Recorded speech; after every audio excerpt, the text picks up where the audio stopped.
Assalamualaikum warahmatullahi wabarakatuh. Salam buat kawan-kawan yang mengenal channel ini ya. Ini kita tutorial memancing ikan toman. Udah lama kita tak mancing toman. Kita coba mancing toman ya. Ini buat spot daerah Putung. PT di Putung Akosia ya. Ini kak seputnya buat di kanal. Oke kawan, kita lanjut. Apakah hari ini ada rezeki? Apalagi udah lama ingin narik ikan toman ya, strike toman. Oke kawan, kita lanjut. Strike. Teman dulu. Wes. Strike satu. Tadi mana nih? Mantap. Walaupun kecil. 2 biji. Mantap, strike satu. Baru nampak strike.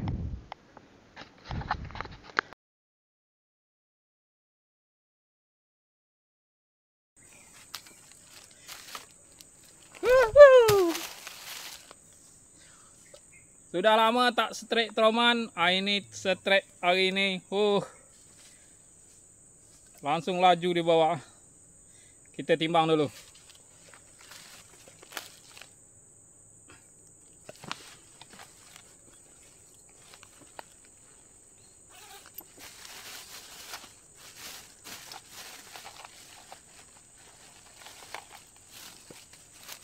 Hop.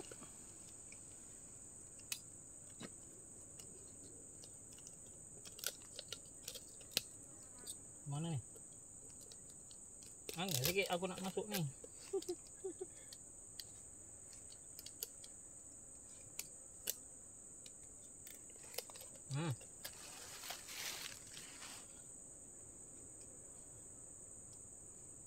Lima kilo dan. 5 kilo bro, 5 kilo. 5 kilo. Hari itu tadi saya tuh ikan teku. Aku ada 2 ekor. Saya terek tak nampak wala tadi lagi kita nyiang ikan. By one kami lagi nyiang ikan. Ternyata kami setrek lagi. Jualan casting macam tak terangkat.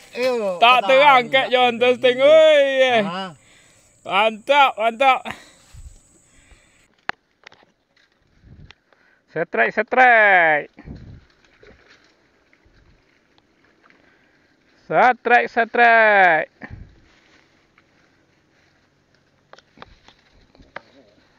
Bisa. Berkilas. Mantap.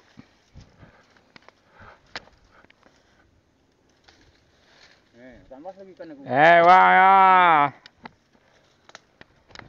Bang Iwan, mewah.